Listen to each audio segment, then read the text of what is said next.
This conference will now be recorded. Okay, can everyone see that okay? Yep. Yep. Looking good. Perfect. Right, let's get to it then. So, thank you everyone for joining us today. This is our second UK Veeam user group call of the year, second virtual one. So I'm Michael Paul, one of the UK leaders here for the Veeam user group, joined by Ian and Craig as well. Ian, Craig, do you want to quickly say hi? Hi. I should have phrased that differently, shouldn't I? Yeah. Right. Well, since they've clearly gone so shy, let's jump straight into the agenda, shall we? So, yeah, we're going to do quick little intros, some welcome, some housekeeping. We're going to talk a bit about the future of the UK Veeam user group, where we kind of want to take that. And then, as kind of already alluded to this, we've got Predator joining us today for a vendor session.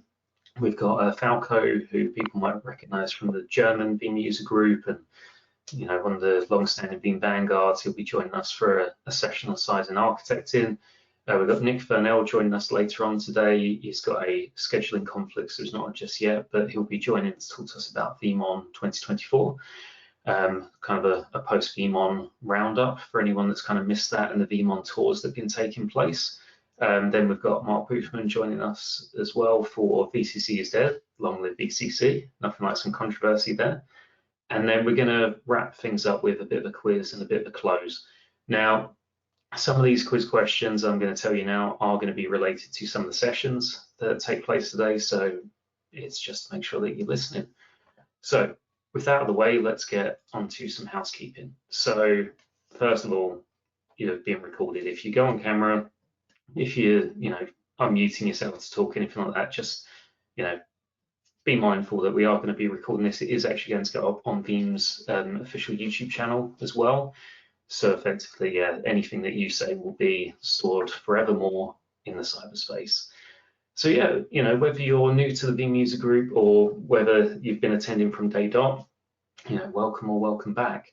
One of the first rules of the UK Veeam user group is you must talk about the Veeam user group as much as you can. So, ultimately we put this on to help people. So by all means, drive on the socials. If whether you're using Twitter or X, as they call it now, LinkedIn, any of that stuff, please by all means share the message, because the more people we can reach, the more people we can collectively support each other with. So yeah, a little bit of background about the Veeam user group if you're new to us. So it's been going since 2016, was the first session in Edinburgh, and Craig was actually one of the kind of founding members of that. So Craig, do you want to give us a little history there for us? Yeah, so back in the early days, like Michael said, we had our first virtual meeting in Edinburgh. We actually piggybacked on to one of the Veeam Technical Roadshows. So the AM was the Veeam Technical Roadshow, and then the afternoon we took over the venue. I can't remember, I think we had 10 attendees in the first one, and we ran a small afternoon session way back then as well. And then we progressed, I think, as we'll see, is progressed from there to Manchester and then London. The idea was we were trying to bring it as like a roadshow show around the country as part of that. But yeah, still going strong, and we're still going to these days.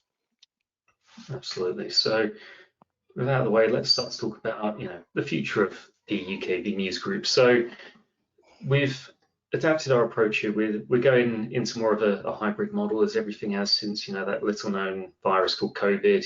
You might have slept and missed that one, but yeah, it did change things. And whereas before we were very much an in-person Veeam user group, ultimately we started to drive more towards virtual as well as in-person. So this is our second virtual event of the year, and we are planning an in-person event for the end of the year in November. More details will come towards the end of the session, so stick around for that. We'll also be posting on the Veeam community, so if you can't stick around to the end, you'll be able to find it there, or just reach out to us. So talking about kind of the future of the Veeam user group. So, whilst I'm kind of newer in post here compared to Craig and Ian, as mentioned, it's been going on since 2016. There's a lot that we've already kind of driven out of this, and we want to make sure that, because we are a user group, that we're getting the input from the Veeam user group. As Craig mentioned earlier, we've got this idea of wanting to take around the country.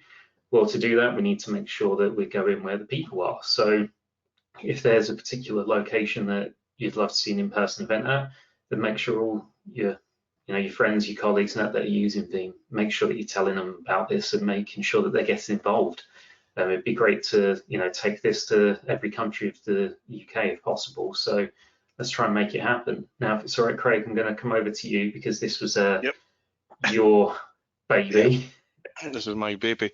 So this is a lot of this slide. So this subject is the future of the Veeam user group.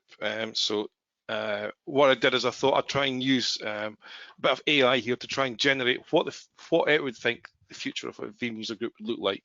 I think I nailed it almost.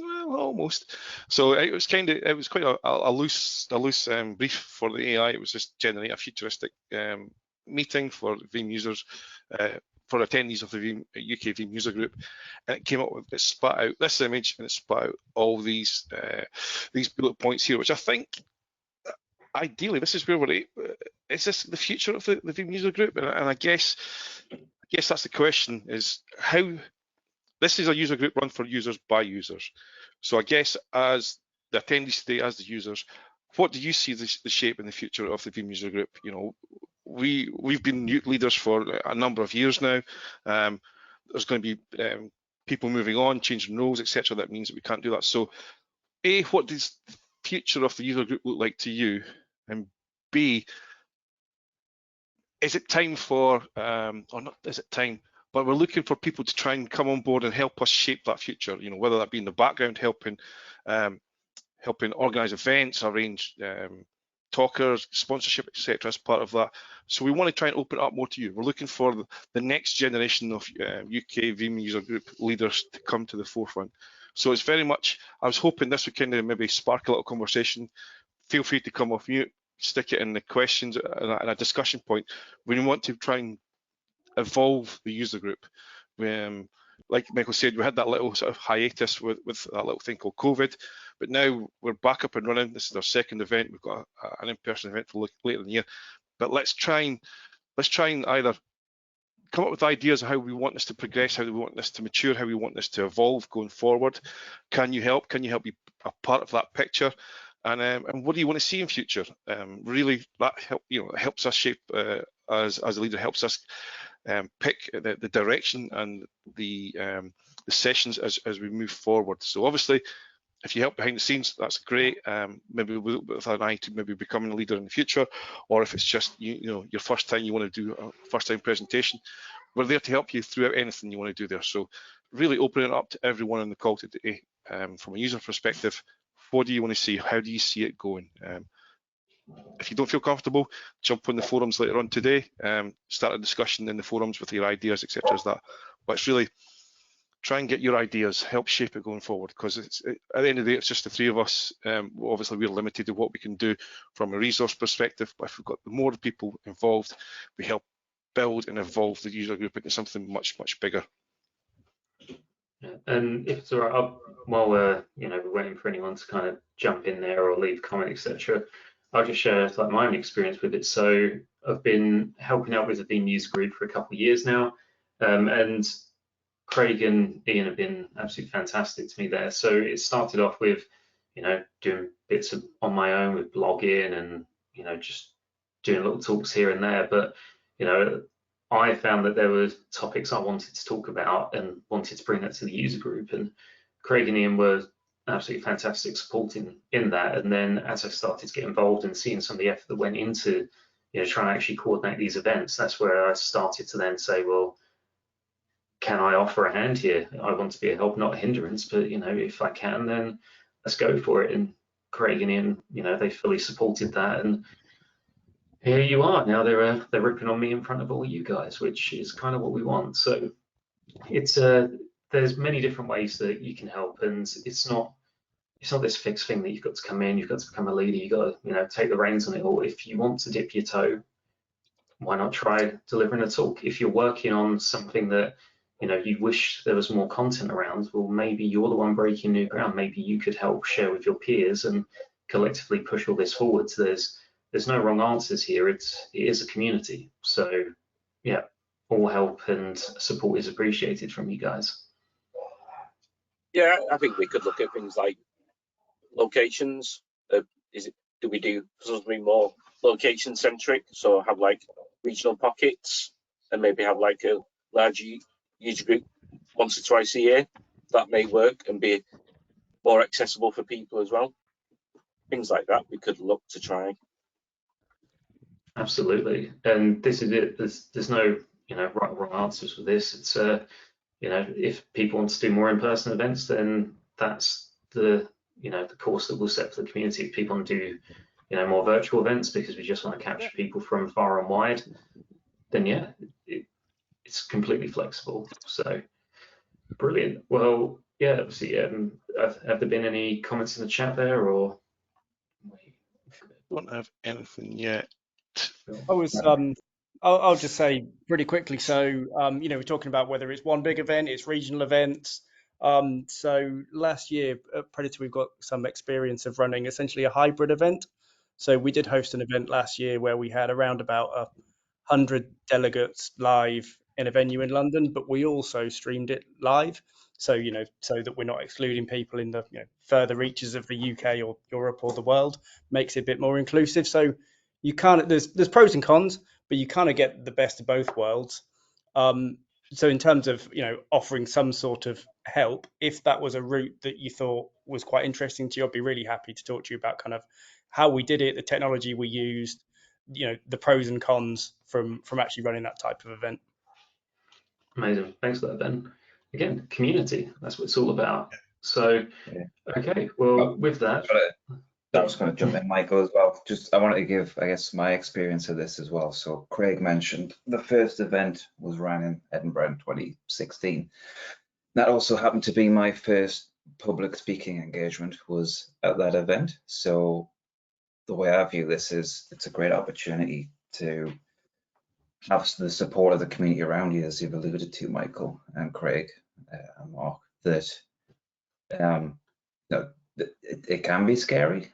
Like if you've never done that kind of thing before, but there's a lot of people here to help guide you through that, what that looks like. And I mean, in terms of my own personal development, making that first steps really helped shape my career path from there as well. And I'm not being big-headed about it. It's just, you got to take that leap of faith and try new things.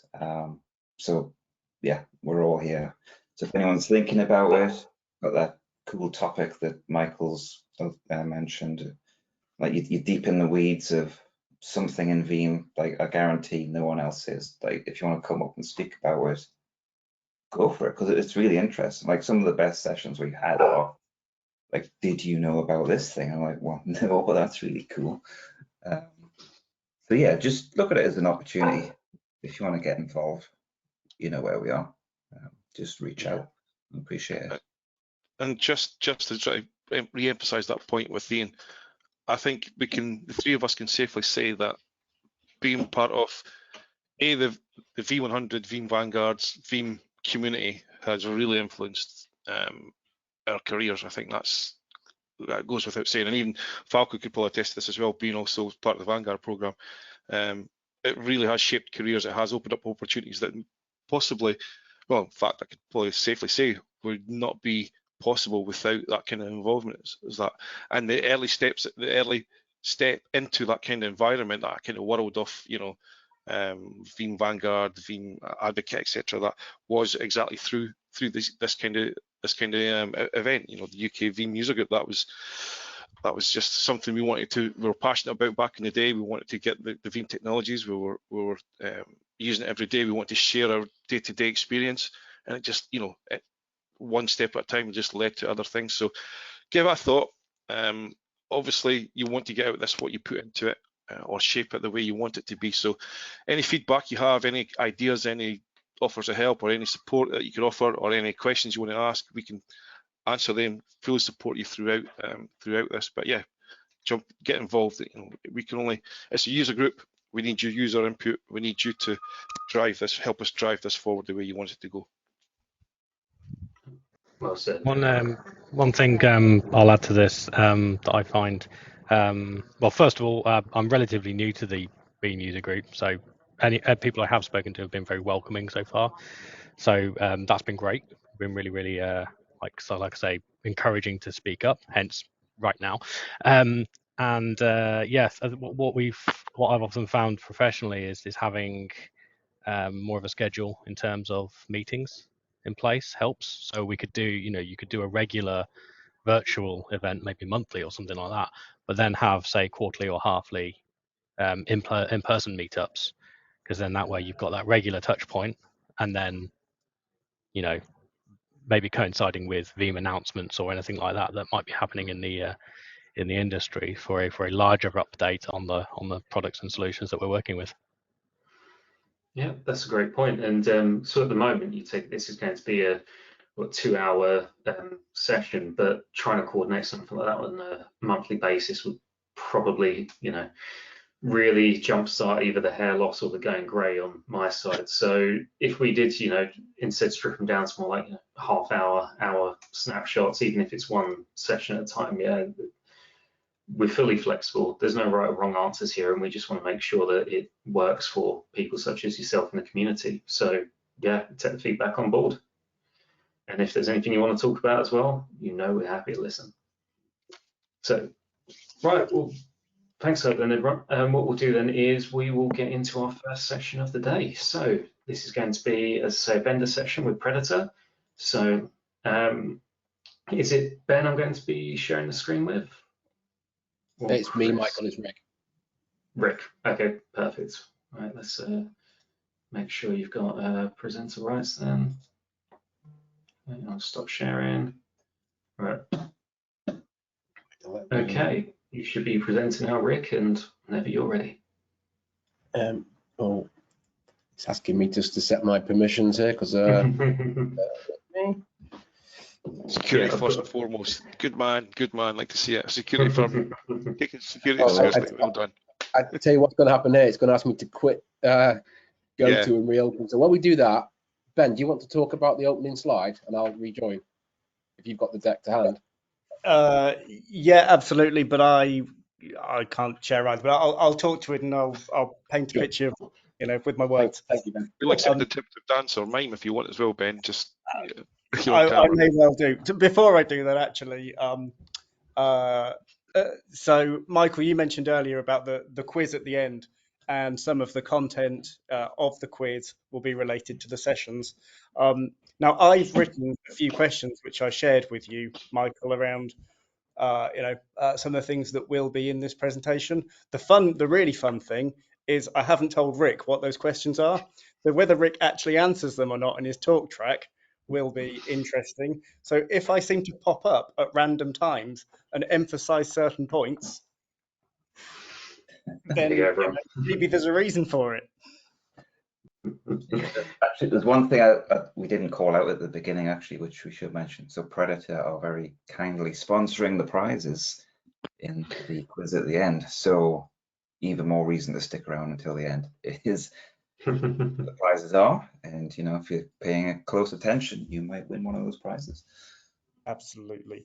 Right. So and now I will start talking to the first slide in the deck while we're waiting for I am back, Ben. Oh, hey, Rick. Oh, good. Okay. Well, yeah. Are you able to share yet? I think if Michael could make me a presenter again, I should be able to. Of course. I had the exact same thing here where I had to quit and rejoin because I'm on a new machine. So there you go. You should be presenter again. User conference, the user group. So, right. Let's see what we can do here. Aha. Right. Can everyone see my screen? Yes. We can see your whole. There we go. Perfect. That's fine. Okay. So first off, thank you very much for allowing us to join the user group today and talk with you guys. So just way of introductions, I'm Rick Norgate, Managing Director for Predator, and Ben, who was ad-libbing while I was just restarting GoTo, is our Head of Marketing. So we're really excited to be here today to talk to you about Predator. Predator's been around for a little over 10 years now. Many of you may not have heard of us. traditionally we played in the IBM space, where we still play, to be fair. It's one of our biggest markets. But about 18 months ago, we took our Predator tool set and we started to expand support outside of IBM into other backup technologies, Veeam being one of them.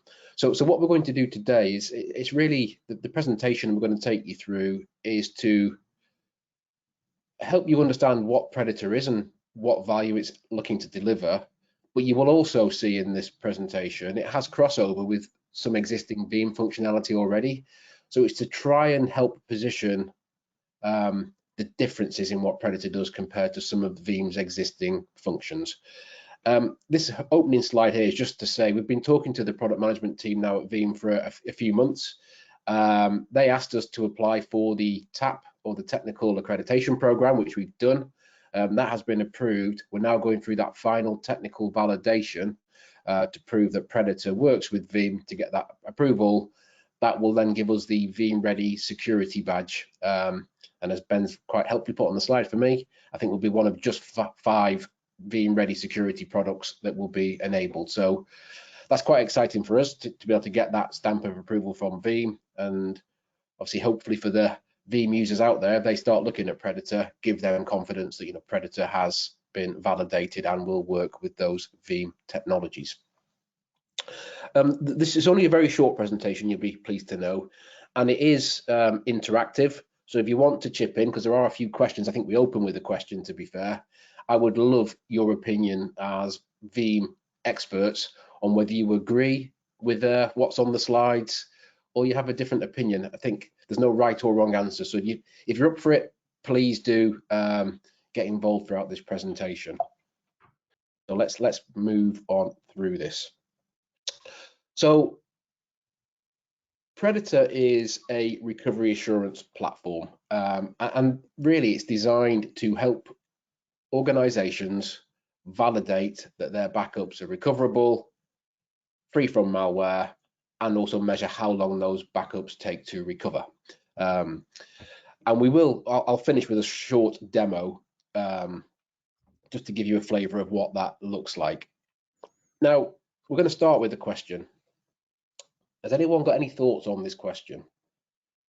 So we believe that, you know, with obviously the increase in cybercrime, and we're not going to go into any stats and bore you because you see lots of those all the time, the traditional DR test that you do once a year, which is typically failover site A to site B, still really important for those traditional disasters like fires, floods, those types of things. It's not good enough when it comes to cybercrime. You need to be testing more regularly, not just recoverability, but also the cleanliness of those backups. So does anybody disagree or agree with the question that's on the screen right now? And if no one speaks, Ben, you'll have to put on some voices and do that for us. Absolutely agree. Absolutely. And does anyone disagree? That was my Scottish accent, by the way. It was good, wasn't it? Well done, Ben. That was really good. But not that good.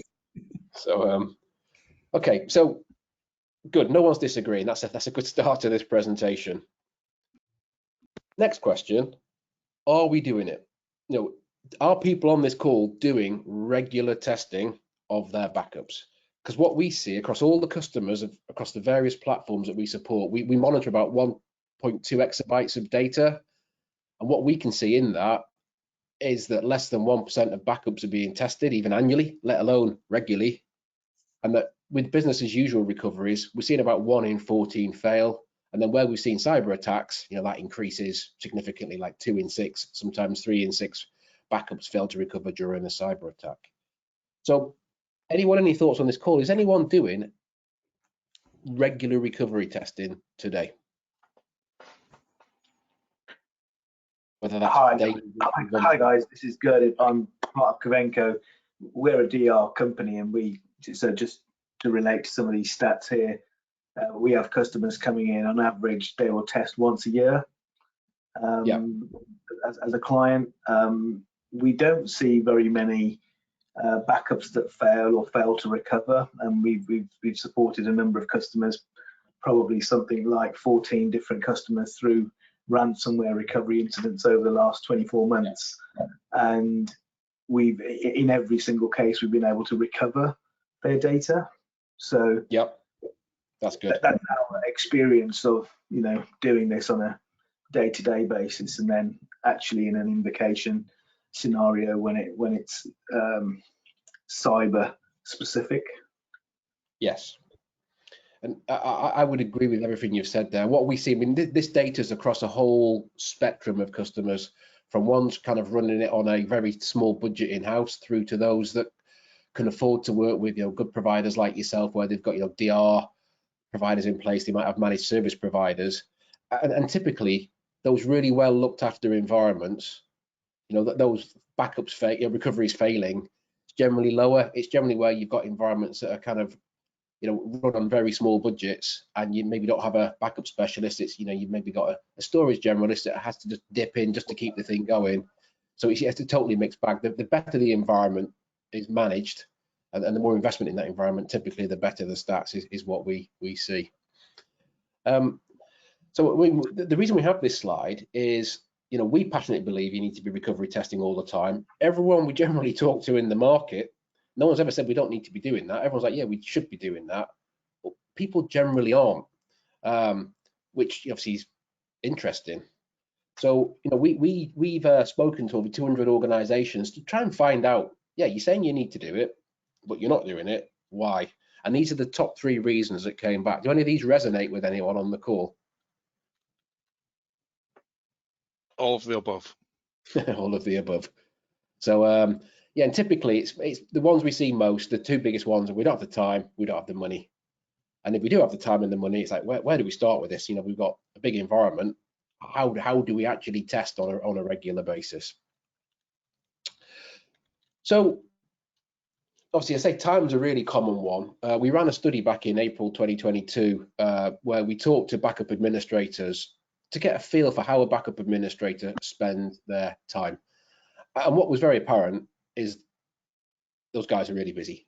That they are going at a million miles an hour just to keep the lights on. And as you can see on this wheel here, the majority of their time is spent making sure that the backup success rate is as high as possible. Because obviously, if it's not, you're not backing it up, you don't even have to worry about recovering it because you've got nothing to recover from. So, huge percentage of their time is resolving backup issues, housekeeping, maintenance, patching, managing storage.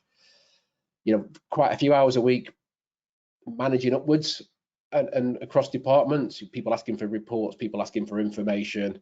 But as you can see, very little across the survey that we did, or the study that we did, is spent on restore testing over the course of a year. It's about 2%, which is, it's hours within a year, not even days or weeks. I mean, the question's there, is this enough? We don't believe it is. Any counterpoints to that, or do you guys concur? I'll ask Rick, how far what would you define as restore testing? Would it just be as in leveraging something like Sure Backup, saying, yeah, it powers up, it can ping it, it's fine? Or do you take it that one step further and make sure that the applications that are running on that are running as part of that? So, yeah, as a solutions architect, I'd use it depends reply to that one. But yeah, good question. And that's exactly what I was going to say. It depends. It all comes down to appetite for risk. So in this case, we're just talking here, will the backup recover? If it's a virtual machine, will it power on? Can I read the data? We're not talking here at this point about, can I then log in and check this VM talks to this VM talks to this SQL server, or operates together on a network.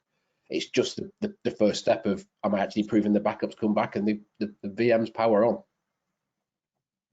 on? And this restore testing here, this includes DR testing as well, in the 2% that they were spending their time. And the majority of that 2% is that annual DR test. And what we find there is they're doing that to get the tick in the box, and they're doing it for a very small portion of their estate, just enough to get the tick in the box and then forget about it for another year because of all the other stuff in that wheel that they've got to do on a daily basis. These aren't big teams with lots and lots of resources and, floods of cash that they can go spending. They're basically teams that are working hard, generally under-resourced, without particularly a lot of budget to do new exciting things with to make their lives easier. So I think the point here is we should be recovery testing. We're not, because we generally haven't got the time or the money. And if we have got those things, even then it's kind of how do you start? It's complicated. So clearly, you've mentioned Sure Backup. The easiest answer is you automate it. And this is where we start getting into some of the crossover with Predator and Sure Backup.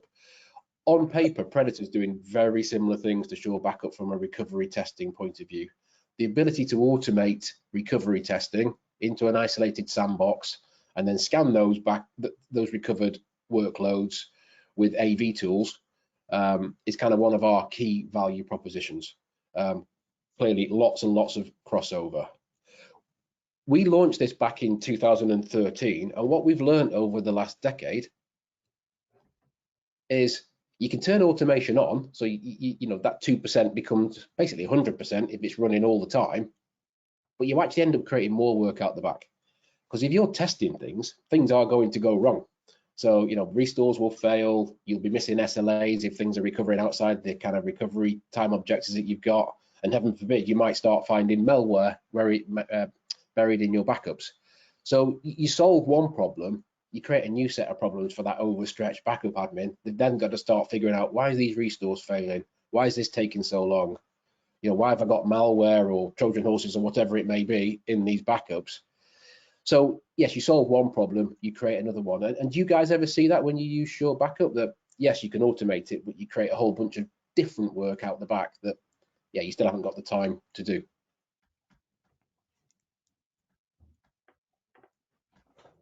Any thoughts on that? Sorry, I keep asking questions and everyone is very quiet. There's some good comments, Rick, in the comment I section on this, but you probably can't see them actually. But there's quite a discussion going on around the Sure Backup side and Okay. some people have found on it. It's quite interesting. I don't know if anybody wants to speak up on that particularly. If there's anything worth reading out for me, Andy, just so I can maybe answer it, or The interesting one's now gone up above my screen because there's quite a conversation going on, I think. So the main reason is, so I think it's 2 or 3 slides back, Rick, you were asking the question, do you test your backups? And I was jokingly saying, as Veeam users, surely we all leverage Sure Backup to test make sure the backups are recoverable. And then JGM jumped in saying they don't use it. They do manual semi-automated restores because they're working on their own automation piece for this. And then it's just understanding what's the limitation here. It turns out it's the number of virtual machines, 8,000 virtual machines to do that, plus some complicated network segments, etc., on the back end of that as well. And I will, when we'll move to a demo in a couple of minutes, just to give you a flavour of Predator, and I will tease out in the demo where it's different to Sure Backup, one of those areas, and this is what the product management team at Veeam said. It's, Predator, because it was designed to work with IBM originally, it was designed from the ground up for large, complex enterprises. So, companies with 8,000 VMs, 10,000 VMs, it's designed to operate.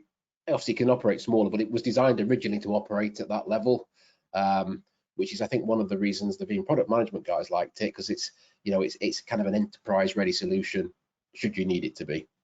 But I'll tease some of that out. So, hey, Rick. Oh yes. Yeah, just quickly, we've got about 5 minutes, so just a flag for you. Keep an eye on the time, Ben. Don't worry. Cool. Right. So, what we're going to do here is I'm going to tease out one of the key differences from Predator to Veeam, and it's this whole concept. It's a common thing, AI. You can't go on a webinar these days without someone talking about AI, but we have what we call AI Ops for recovery assurance, and essentially it's doing 3 things. We have AI in Predator that's designed to help you find things that are at high risk of failed recovery, or maybe high risk of cyber events based on anomalies, threats that we can detect through our AI. So we've got some really cool tools around helping you find what needs to be tested and prioritize that. We then give you a whole bunch of AI-based tools that are baked into this to help you fix them. So if you're getting backup errors, the AI understands all those errors and can give you guidance on how to fix things. And then the final piece is all around communicating. So the tools that we're going to show you have been built both for the backup admin to use, but also for other stakeholders like security teams, infrastructure managers that maybe aren't backup experts, to get into the tool and find information themselves and actually self-serve in a way that works for them. So what we'll do, I just want to show you some of that very, very quickly. So let me, can you still see is my web browser open? Can everyone see that? Yes. Okay. Yeah. So very, very quickly, I'll do this super high level just for time. So this is Predator. Comes in Veeam green as well if you don't like it in the orange. And this basically is a platform that can sit across multiple backup products. So, if you're a Veeam customer that's using Veeam and IBM Storage Protect, or you've got some Veeam and some Cohesity, or you've got Veeam and IBM Flash system for your primary storage, we can work across any combination of those types of products and give you one kind of testing interface. Now, what Predator does is it ingests information from those platforms, and then we use AI to help us prioritize what to test. And there's a whole bunch of things going on here. We're doing anomaly detection. We're building a kind of a cyber index of every file and every backup, and then searching that on a daily basis. Multiple things that we do to kind of take that data and then use AI and machine learning to help you prioritize what needs to be tested on a daily basis. With the AI, you can automate that end to end. So as it finds things, it will just test them there and then. For this demo, I've asked the AI just to basically tell me about the things, but not automatically test them so I can show you. So if I go into the recovery area of Predator and go to our testing area, now we'll see here, if I go to my secondary, the AI's basically listed a whole set of servers or backups that need to be looked at because there's something in them. And if I hover over them, it will tell me why they've been raised. And I'll just take a couple of these and stick them into the queue.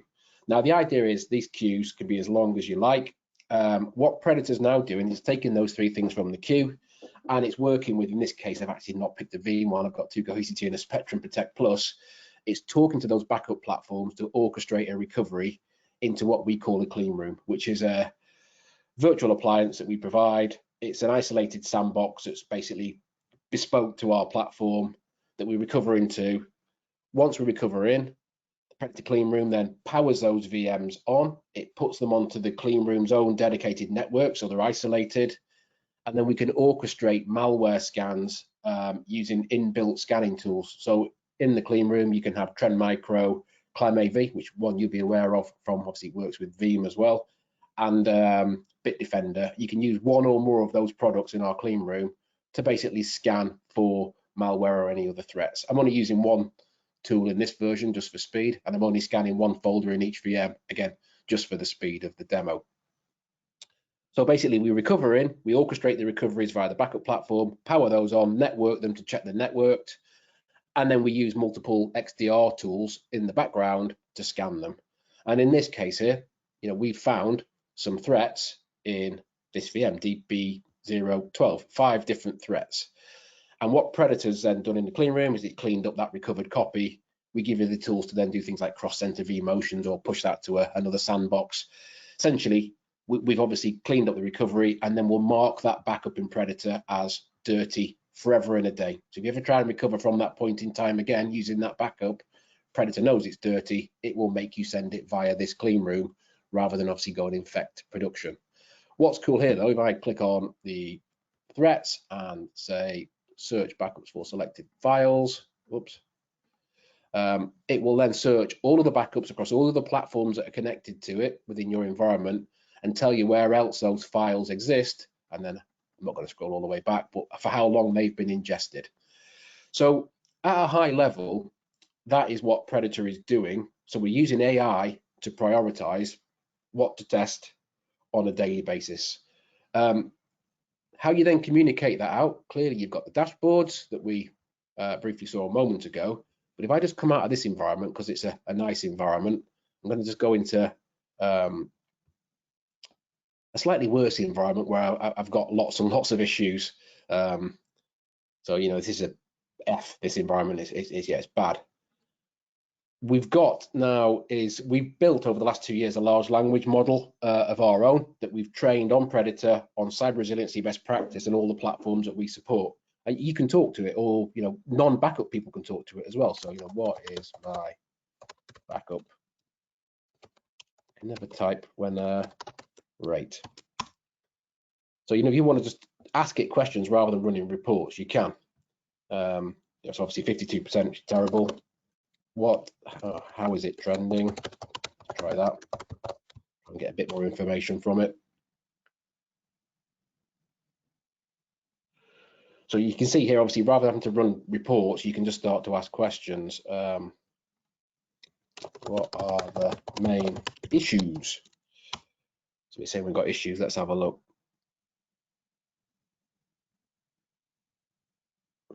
So in this case, it looks like it's a couple of IBM error codes, and then it's obviously just listing out things that are obviously creating those issues. So hopefully you get the idea. You can start to query what's going on and start to drill in a very non-technical way to understand strengths, weaknesses, threats, the whole kind of landscape of what's going on within your backup environment.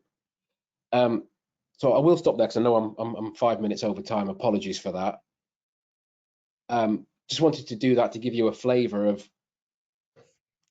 how we obviously work with Veeam, but also how we differentiate ourselves from Sure Backup. So I will stop talking now, I promise. Just, has anyone got any questions or comments on that? Be happy to answer them if we've got the time.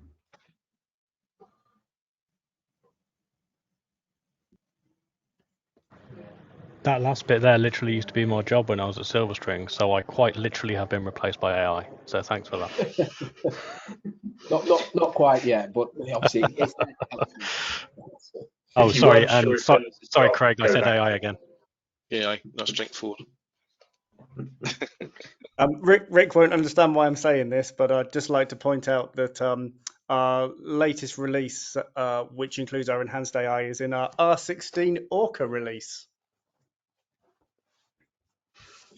Thanks for that. And is that release out now, or is that coming out later on? So the first iteration of Orca is out now, and there'll be probably 3, maybe 4 Orca releases over the coming months, where more functionality will be released. Amazing. Well, look, thank you, Ben. Thank you, Rick. Thank you, all the team at Predator, for turning up today and obviously supporting the quiz as well later on. And please do stick around. Right, so I will just start sharing again. Not that there's really too much to share, but if you are interested in learning more, I couldn't resist trying to do a little bit of a low budget but custom QR code for you guys. So by all means, grab a snap of that. Otherwise, catch the recording later on YouTube and get that in your own time. Okay, so next up we have. When it finally clicks through, there we go. There wasn't a dramatic suspense there. So Falco is going to talk to us about size and architecting for Object and DirectOS 3. So, Okay. Can you guys hear me? Yeah, can hear you absolutely fine. Perfect. Let me try to share my screen. Okay. Just making you a presenter now, Falco. Awesome. Applications. You should see a PowerPoint session right now. Yes, this is the way. No? Or yes? Not just yet. I'm not seeing it yet. There, Falco, yeah. There you go. Got it. Okay. Some lag in between. This is the way, yeah. So welcome to this quick brief session. This could be a 4-hour session, but I'm cropping it down to like 15 or 20 minutes, depending on if there are questions or not. I was just trying to show you some, let's say, caveats or maybe a thing which is really, let's say, necessary to keep in mind when we size for DirectOS 3 on premises. I will stop my camera because of my network connection. You still hear me, guys, right? Yeah. Yes. All good. Awesome. All right. this is me. My name is Falko Banaszak. I'm a field solutions architect at Pure Storage. I am a Veeam Vanguard and also can only copy what the guys were saying in the introduction, that I'm very happy to be in the program and yeah, let's say leveraging the community to gain more knowledge, to gain more people and all that stuff. And I'm also running the German Veeam user group together with my colleagues Michael and Tobias. I think I saw Michael in that session here as well, so he is there too. Besides those certifications, I have some more. The famous CKV, which is the Certified Kebab Virtuoso, and maybe you guys know the Let's Be one, which is the Advanced Lager and Ale Tasting Specialist, called the Brewmaster Extraordinaire. Just for a quick icebreaker for that session. Cheers, Michael. Same to you. So what are the topics for today? We are going to do a little recap on version 12 and what the object capabilities are. And then we dive into a topic which is the main topic today, which is called the average object size calculation and why do I really need it. Furthermore, I am dreaming of a, let's say, direct to S3 or object storage only kind of world, also on premises. And that's why I want to give you some more tips and tricks on the calculator and on gateway server sizing. First of all, we have object storage everywhere right now. So recap on version 12, I guess most of you already know. We can use or leverage object storage now as a simple repository or both as a performance tier and capacity tier. At the moment, Direct2S3 is supported for every kind of workload except enterprise application plugins, which are SAP HANA and Oracle RMAN. They should use like block or file storage for now. And also Direct2S3 and backup copies, vice versa, is possible. You now have the chance to choose between your backup copy or capacity offload. Some customers use both, some just use backup copies. I myself like backup copies more because you get more control of your data flow and more control of what and how you want to copy the data from one repository to another. And then there's a new connection mode, which is very important and which we'll cover later on as well, which gives you the ability to use multiple gateway servers, not a VBR server or a single system. And also the new unstructured data backup is or has been coming to version 12, which means you are able to back up from object storage to object storage. And that's why object storage is everywhere right now.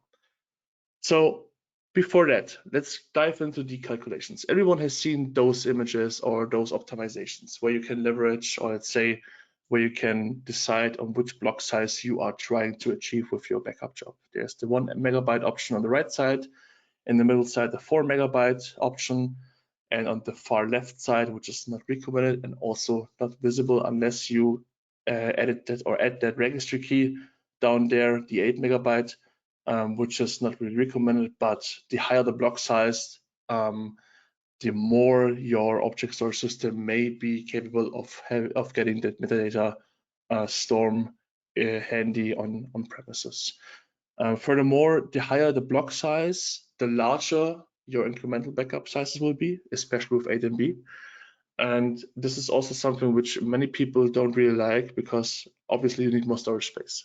Next one is changing those settings in between means you need to do another active full backup or a new active full backup to get that optimization running for the next backup chain.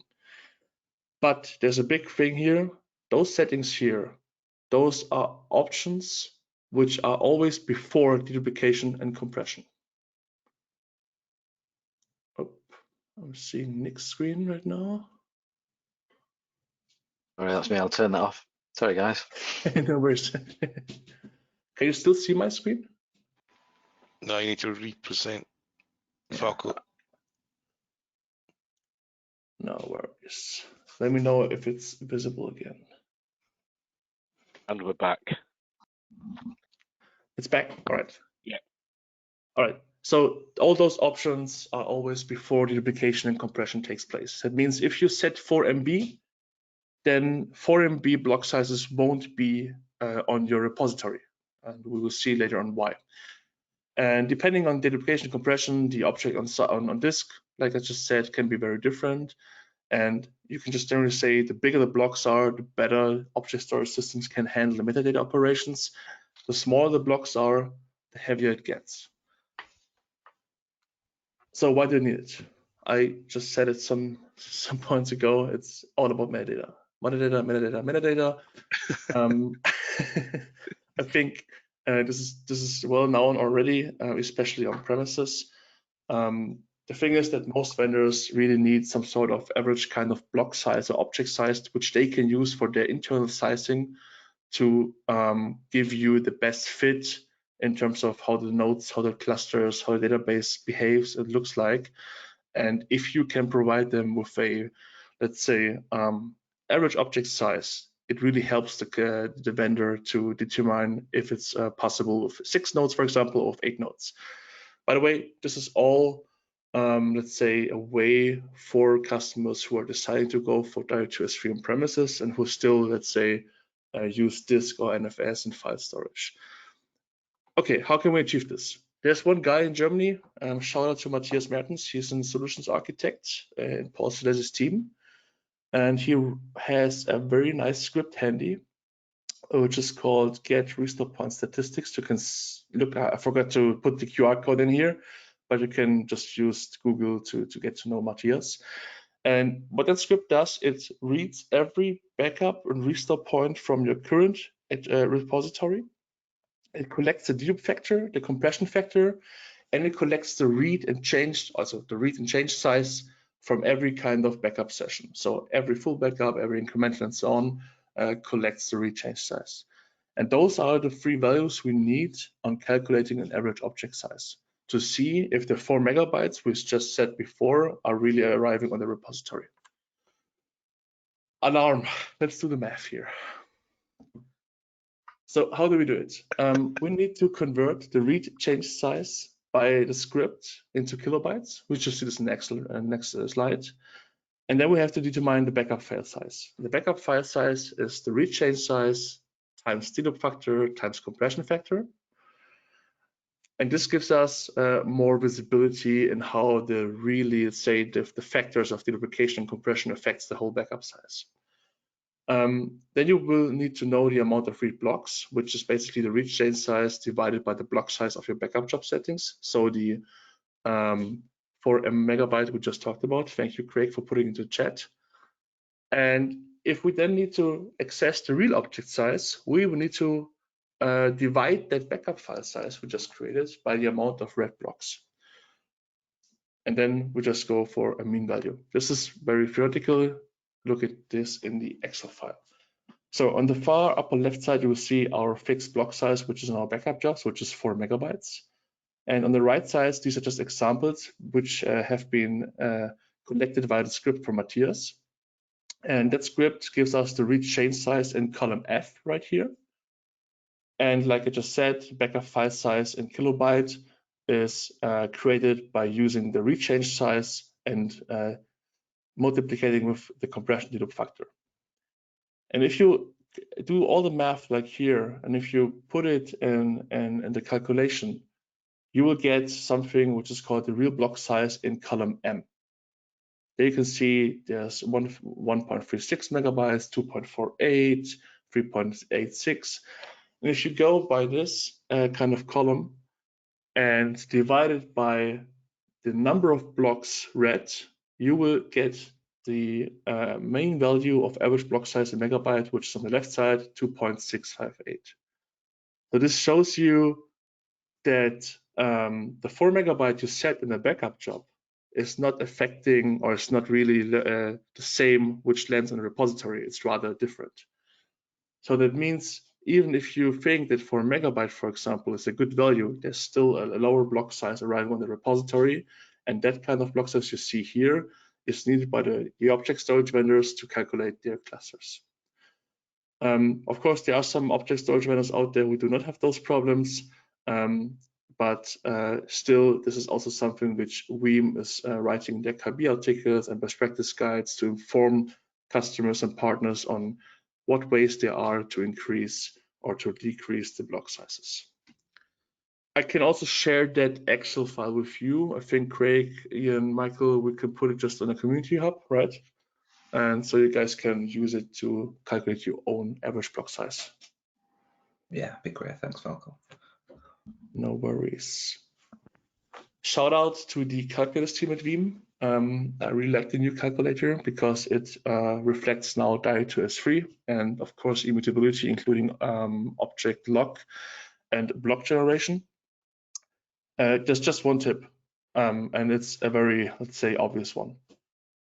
The thing is, the daily change rate and yearly growth rate just highly affects your overall storage needs, right? So as granular as you can get the information for daily changes and yearly changes, as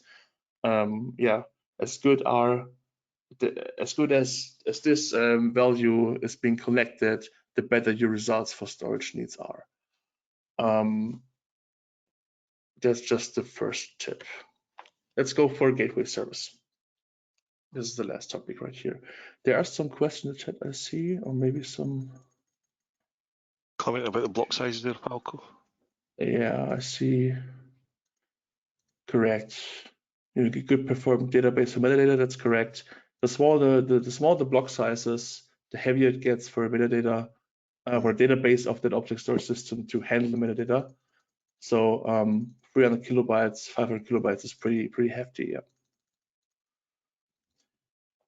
So just the last topic here. Yeah, sorry. I was just going to say something like Pure Storage can handle that, no problem. Can't it, Falco? Correct. I don't want to pitch the Pure Storage here, but we don't have a clone database. We use a key value store, which is, let's say, superior because of the product we launched lately. So that doesn't matter today. No worries. If you go to object storage, if you go to Dedupe appliances, if you go to anything which is not being used by Veeam to install data move on it, you will need a gateway server, right? And the gateway server bridges the backup server and the backup repository. So your target data mover is running on that gateway server. A gateway server can be a Linux box, can be a Windows box, added to Veeam as a managed server. And like I just said, in version 12, you can select multiple gateway servers. And this is important because now you have the ability to load balance across those gateway servers. And furthermore, you have the ability to go for, let's say, a more HA compliant setup when it comes to object storage. If there's a gateway server failing, for example, your backup job will also fail. If you have multiple gateway servers being used with S3, then you can be sure that either one or two are still doing the job. Also, Veeam is going to distribute the load across those servers. So Veeam has some sort of algorithms checks to see if it's useful to take gateway server 1 or 2, for example, but still having many gateway servers also means you can scale out and go for a better way. Yeah, and that's basically it, except one little thing, which I really need to mention as well. Your gateway servers need to be sized the same as the repository server. There's a reason why the new calculator bounds the repository and gateway server together when it comes to compute sizing, because the gateway server acts exactly like a simple repository. The gateway server itself is also involved into all things object storage, block generation, immutability, object lock, and versioning. So that means the thing which is called a repository server and the CPU amount and RAM amount you need for leveraging backup jobs, backup copy jobs, and all that stuff needs to be present on the gateway server as well. So rule of thumb is size it as, let's say, as accurate as a repository server as well. This gives you some more advantages in my eyes. And one advantage is that you can, of course, use multiple gateway servers, like I just said, but also in a non-SAN transport mode environment, so direct SAN or storage snapshots, you can consider putting the gateway server and hot add or MBD proxy on the same virtual machine, which makes it easier for processing the data, and also which makes it easier to have not as much hops as possible to the repository, but rather let the traffic flow on that single machine.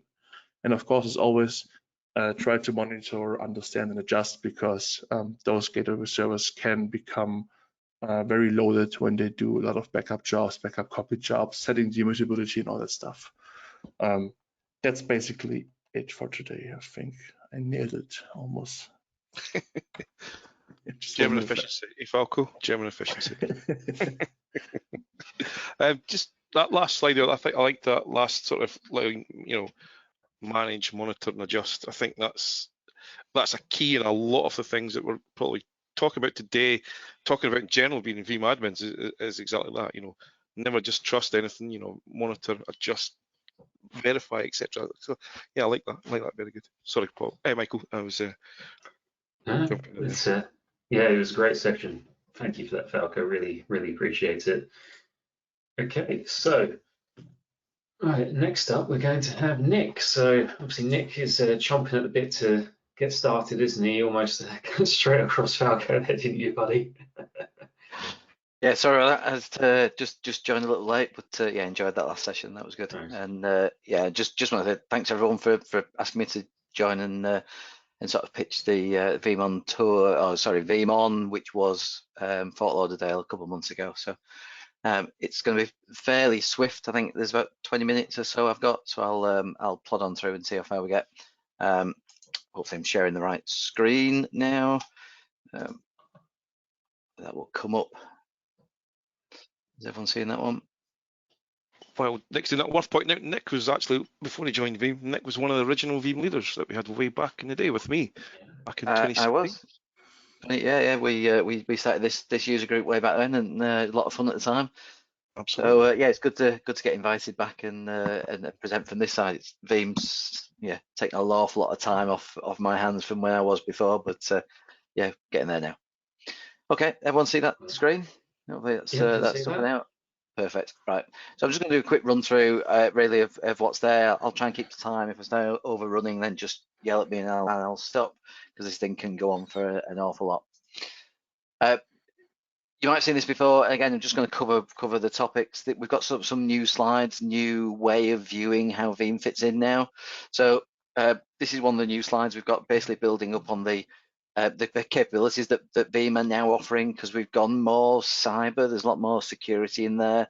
Our still core products are still the same, but they've had lots and lots of enhancements, and certainly the addition across that bottom section of the screen about Coveware is a company that we bought a few months ago. So they were an independent. They were the company you ring if you're having a cyber attack and you don't know who to turn to.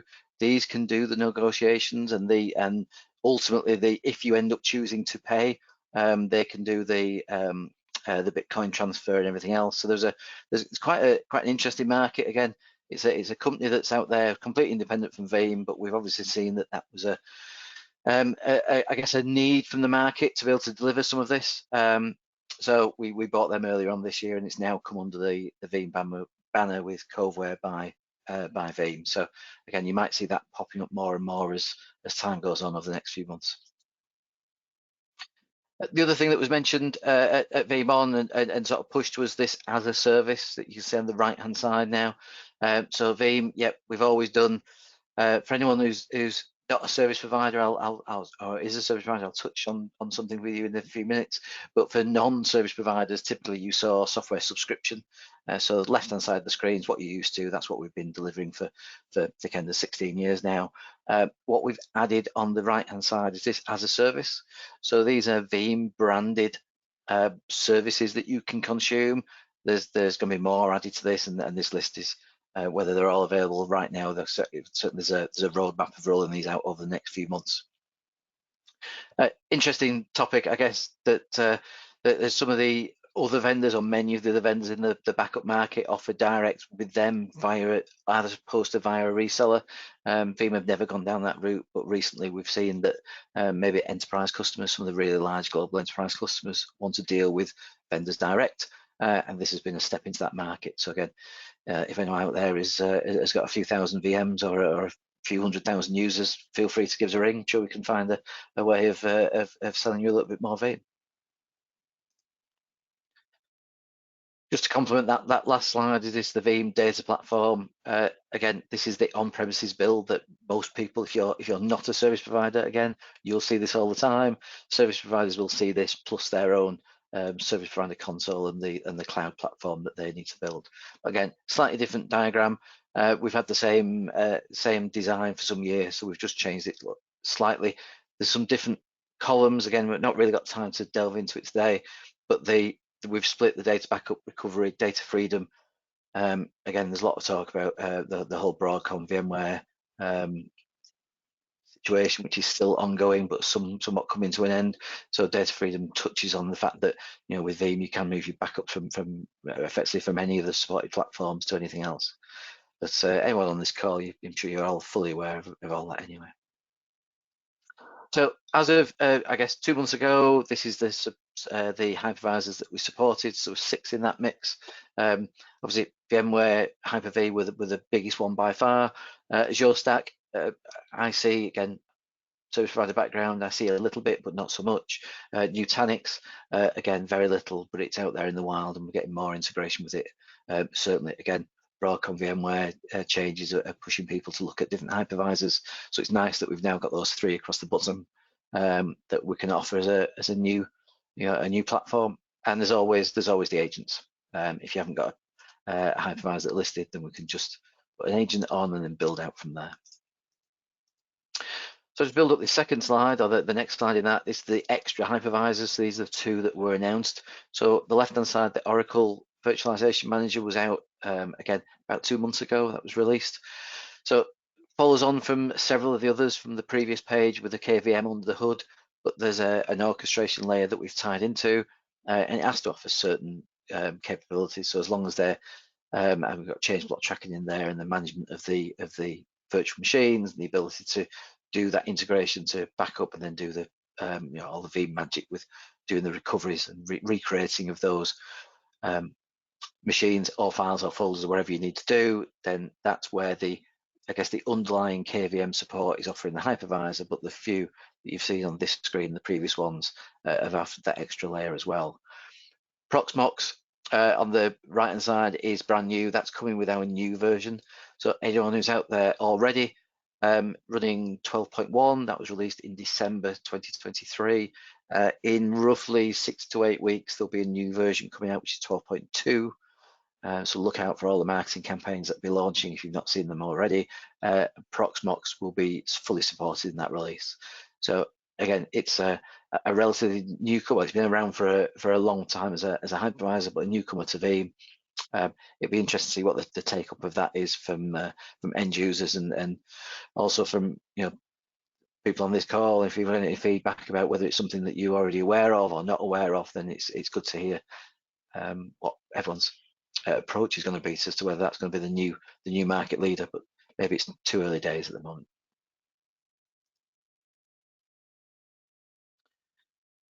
Bit of a busy slide, but this is everything that Veeam supports. So if you see something on that list, then we've got an application or a platform that can support it and recover it and obviously protect that data for you. If it's not on the list, I'm sure it will be at some point in the future, unless it's incredibly obscure. But it's nice to see that all those platforms now, this has grown. I've been involved with Veeam, obviously employed for 7 years now, involved with Veeam for 10 or more. And this list was, you know, probably a quarter of that size that time ago, maybe even smaller than that. So it's grown massively in the last few years.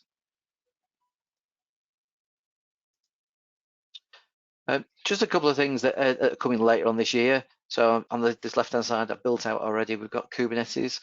We've had Kubernetes support for a while now, but this is a much more deeper, a new version. We've got some more features in there. Kubernetes seems to be a bit like Marmite. You're either into it and you've got a massive installation, or it's something you've never come across. So the whole container discussion is maybe something for another time. Version 8 of Microsoft 365. It's been long awaited. It is due in the next few weeks, so the next couple of months. Again, some more interesting features added into that one. Proxy pools will be probably the biggest thing for anyone who's currently running VB365. At the moment, there's a hard and fast connection between the tenant, the jobs, the proxy, and the repository that you're writing your data to. Proxy pools will make it behave a lot more like the traditional VBR server, where the workloads of the jobs are run on the least busy proxy. So that should be a big improvement for a lot of people. Quick build out on the right hand side. AWS, we're always pushing our cloud platforms. So AWS was the first one, so it's one number ahead of everybody else. So version 8 for AWS is coming out. Version 7, Microsoft Azure, again, there's some additional database support with that particular product. And finally, version 3 of Salesforce. Again, Salesforce is, if you're a massive organization, you'll probably still use Salesforce or maybe one of the other CRM tools out there. If you're sub a few hundred users, you probably wouldn't even come close to it using it. But again, it's out there. It's useful to know that those support structures are in there, and we can protect it along with all the other platforms that you've got. Two new ones that are coming to the list. So we've got MongoDB, which again, apparently I'm probably quoting something completely wrong, but I think it's one of the largest, either the largest or second largest non-SQL database out there in the world. So we're going to support that as of the next release. Again, this is all part 12.2 that's coming. And Enter ID on the right-hand side. Everybody on the call will be familiar with the old Microsoft AD and the domain controllers. Enter ID, previously known as Azure AD. There's been, I guess, limited support for some time, but we've got a full-blown product that's going to come out later on this year. Again, it's saying Q4, so probably tail end of this year before that's officially released and gone GA. But at that point, we will be able to protect the users, the groups, and the applications that they belong to, so the security. And I was asked earlier about the comparisons. So yeah, anyone who's used to the AD recovery tools, we've got the Explorers, where we could do a comparison of one user against what it looked like yesterday or a week before. We're going to be able to do the same with Enter ID. So if you do have a compromise, or you think there's been a compromise, you'll be able to compare, the current backup or the backup you have on file with the one that's running live and see if there is any changes. Again, you can do that restore. So as to not open a backdoor for someone doing internal espionage, if you do restore something from a user account, the user's then forced into doing MFA. So they then have to use their own, the mobile phone or whatever the devices that they're choosing to use to actually log on to authenticate that they are the right user. So none of this restoring an old password, logging in as your boss, giving yourself a nice pay rise, then restoring them from last night's backup. So we've actually stopped that process.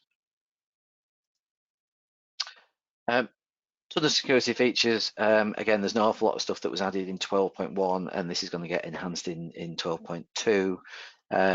The biggest one for me is the inline malware detection. So anyone who's not aware of it, we've been doing an awful lot of marketing campaigns around that and about how that can work. So as we back up our virtual workloads, if you're running 12.1, you can turn this feature on.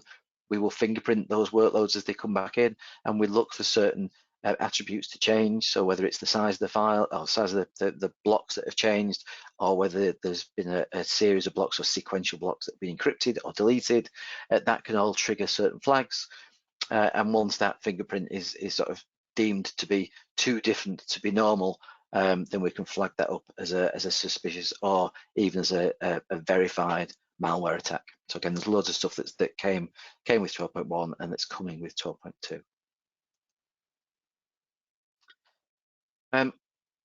Talking very, I guess, briefly about what's coming on Linux. This is going to be this is a future version. So this is going to be, I guess, version 13, our next major update.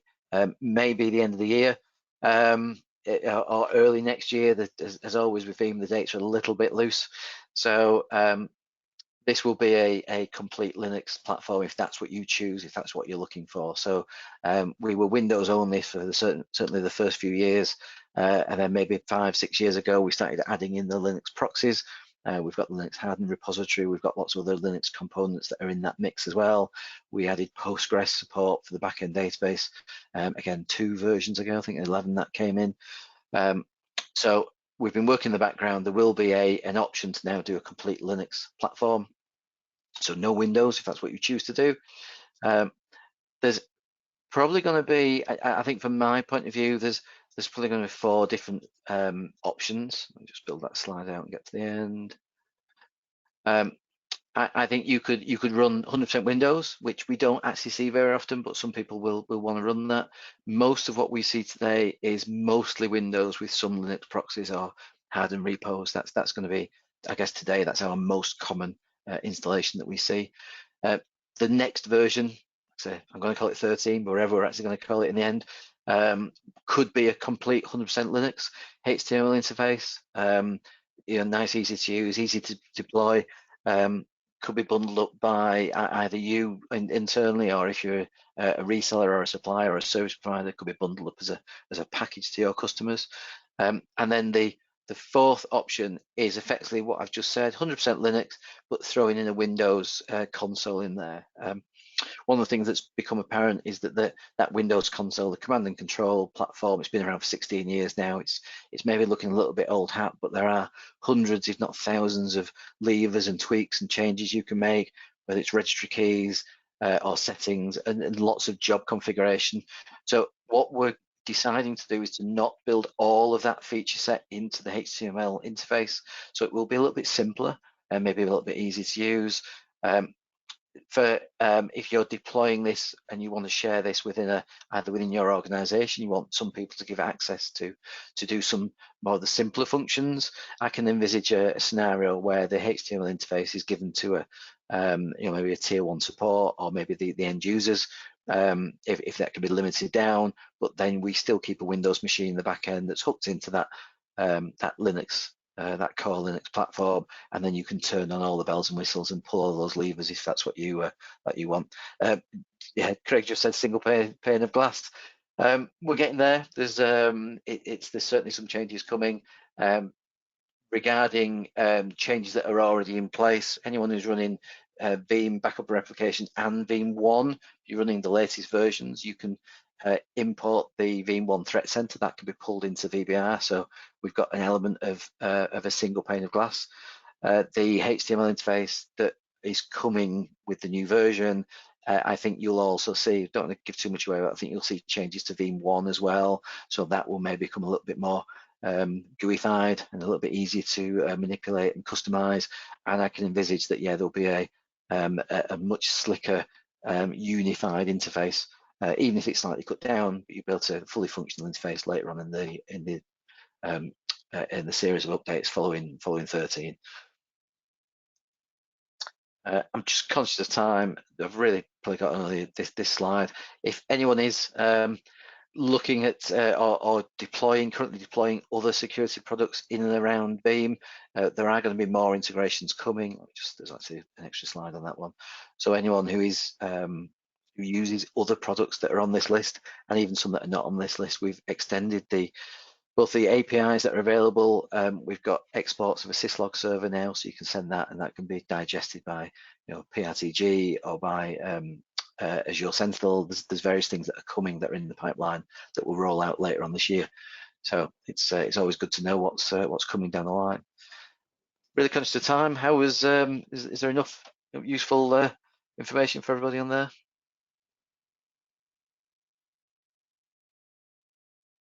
Yeah, it's been great, Nick.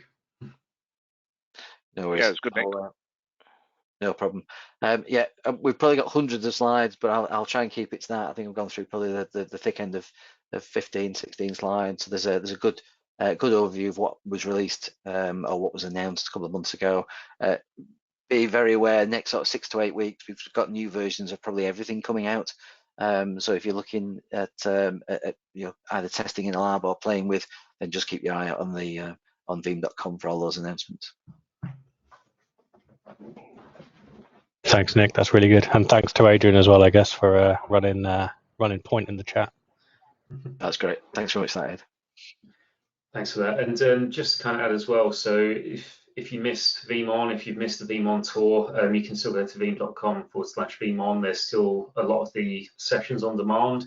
I've not seen the exact date that they're going to be on till, but I know in the past it's either been for a few months after Veeam On or until end of year. But definitely worth checking out the sessions, at the very least the keynote, where we actually got to see some demos of some of this stuff. So yeah, and again, thank you, Nick, for that. Really appreciated that. Okay, so next up we've got Mark Boothman, who's going to be talking about, I love the section title, VCC is dead, long live VCC and VSVC. So right. Hopefully that comes across and everyone can see my screen. Yeah, we've got it. Yeah, good. Excellent. The floor is yours, it threw me because I can't see it on the actual go-to meeting, so apologies for that. So yeah, some say a bit of a controversial title, but as you can guess, I'm kind of from the MSP side of things from a Veeam point of view. And yeah, VCC is dead, or is it? Long live VCC. And I tagged on the end because really the key aim of this is Service Provider Console. So we'll go through a quick bit of an agenda, just an introduction to me, why the furore over VCC and an overview of VCC itself, why it's not dead, and what Service Provider can bring to the party. Then just a quick bit of community news. I thought I'd just tag that in, and then a Q&A session at the end.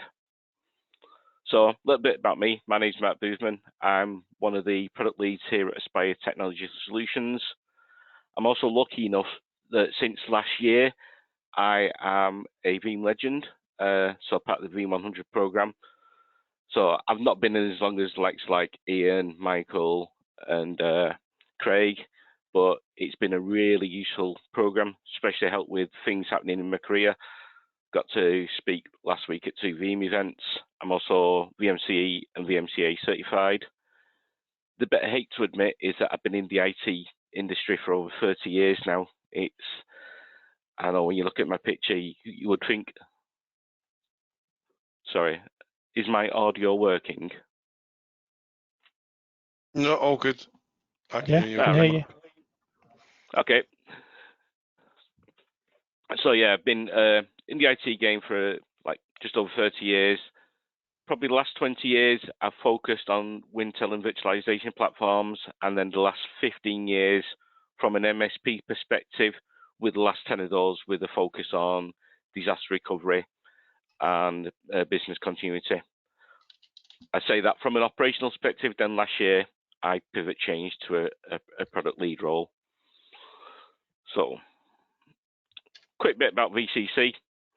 So, as you all probably aware, Cloud Connect VCC allows service providers just to offer BAS and DRAS services to the customers.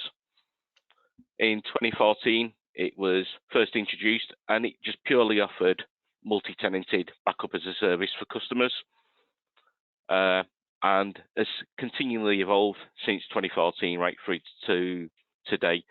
So, you know, it's added things like cloud replication, instant recovery, secure restore, stuff like that, and it's a really good value add for service providers. You know, it's a free product to deploy. Yes, you need to license it, but it's separate infrastructure. So then, we're all doomed, I hear you say. And along came Veeam 12 with, you know, direct to object storage. So direct to object storage was kind of like the death knell. Or so people were claiming. You could read certain threads on the forums and stuff like that. If we can go direct to object storage, why do we need Cloud Connect? Why do we need that man in the middle? So, and you can kind of understand where that came from. So when you look, you've got, you know, excuse my highly technical diagrams that we're going to go through, but when you look at the likes that you got a VBR server, and you can go direct to object storage, that be S3 compatible, AWS, Azure, 1111's offering, Wasabi, Backblaze, etc. You just push you back up off there. You don't need to come into the service provider, and you can just manage it all locally. For one customer, that's probably fine. What happens when you scale that out? Do you have staff and resources to allocate to doing this multiples of times? So again, you know, it's having that time available to devote to individual ones. That is extra you draw, Ian. Good shout. So, like I said, yeah, lots of disparate systems. Enter Veeam Service Provider Console. So, Service Provider Console, for me, I'll always refer to it as VSPC, just because I'm old and I'm lazy. And it's one of the free hidden gems for service providers. free to deploy, and it gives you a nice web front end where you can do a lot of centralized management, and you can make it accessible to end users as well. So in 2016, the original version was launched, and that was Veeam Backup Portal. 2017, it evolved into Veeam Availability Console. I think version 2 or version 3 of this was when I first got involved with seeing the functionality and the gains that you could get by using this. Then in 2020, Availability Console grew up and became Service Provider Console, and we're up to version 8.1 at the moment. Later on this year, we've got version 8.2G for release, and it's bringing a whole host of new features and lots more additional API functionality. Now, there were some things I was putting down on here that I was looking forward to, but I don't know whether some of it was red content, so I've kind of left it off for the moment, so apologies.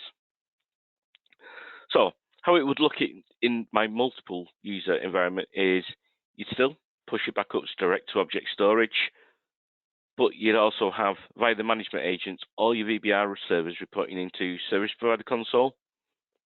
And this makes so much more sense in terms of functionality, manpower, management, and things like that. And in the next slide, we'll just go through why some of these are and what the gains are. So in terms of value, as I mentioned earlier, it is a free product. You can deploy it freely. You don't need a license for it. Technically, you get a free license from the Pro Partner Portal, and you can manage hundreds of instances, not just limited to VBR. You can do agents, VBO, Veeam instances. I think we manage at the moment just over 100 VBR instances on ours alone. One of the big ones, when you start looking at, when you start scaling it, 10, 40, 60, 80, the separate VBR instances, remote install, patching, and upgrades. So when there's a new version comes out, typically, I think they wait around about 2 weeks before service provider has the option for you to do remote upgrades. And that is just purely to make sure that there's no major issues.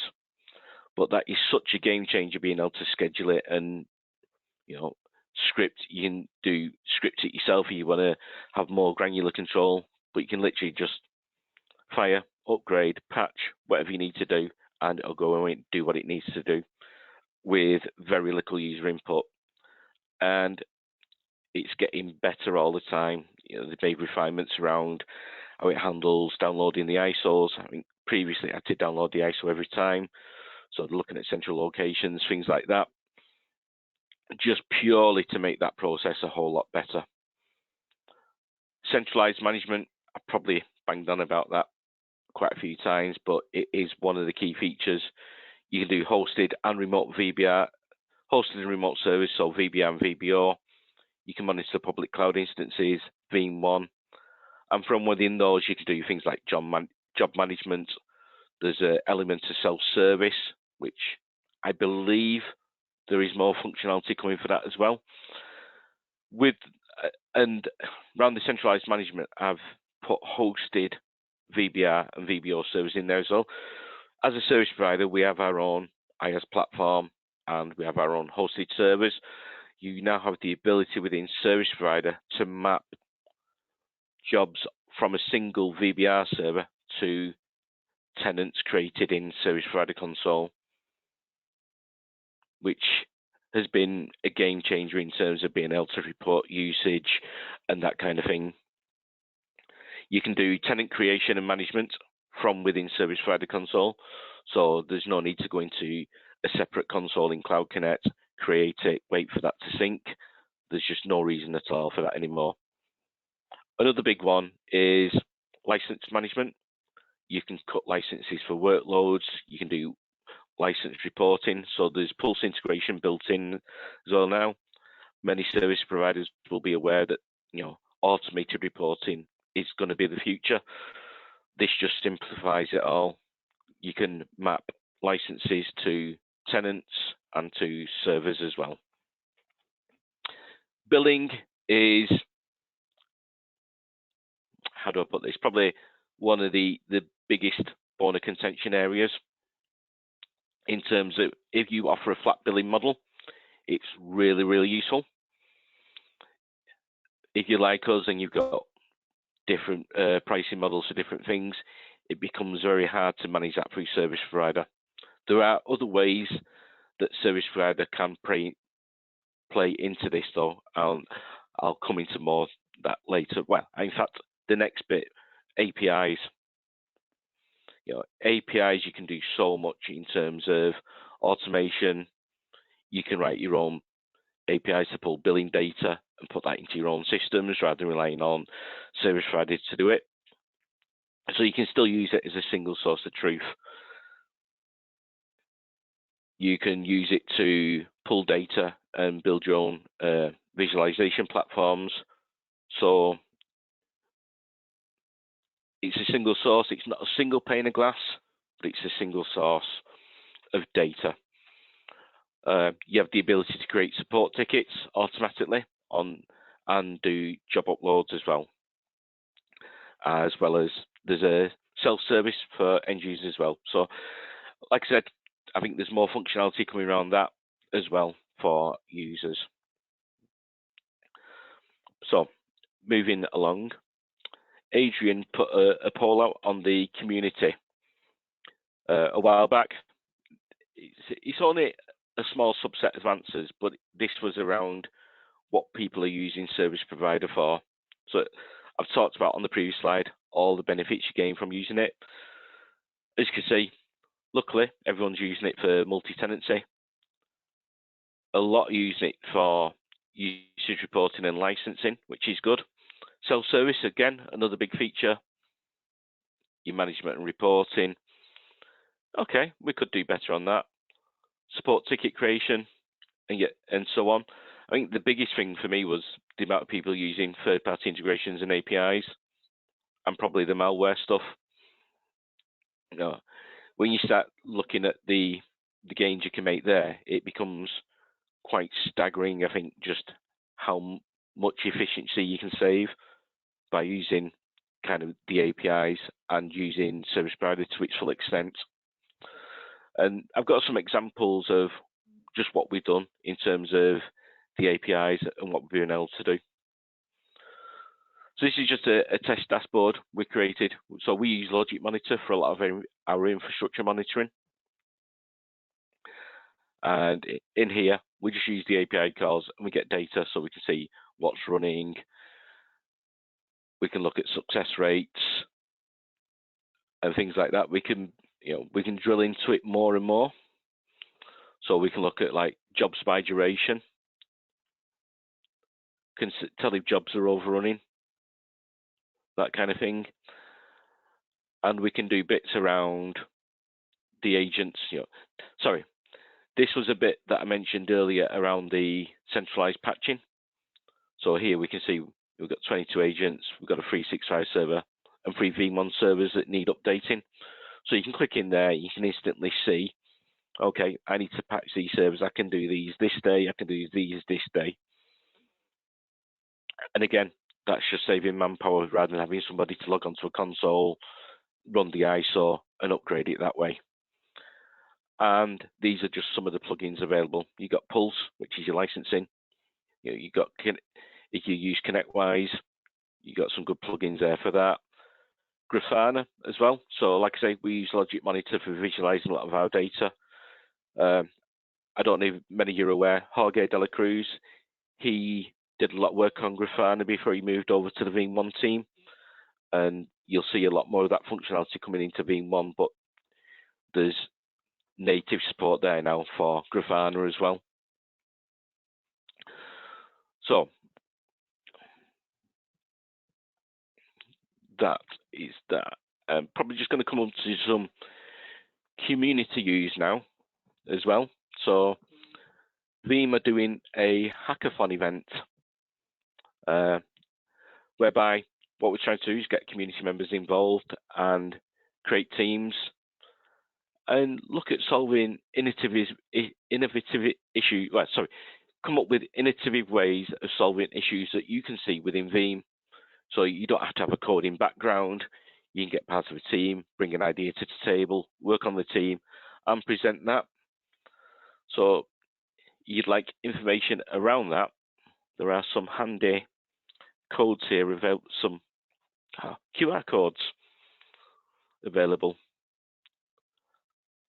And I'll kind of leave them there for the moment. And I am aware that I've been rather quick through that, but if anybody has got any questions and answers, I think we've got 5 minutes left for some Q&A.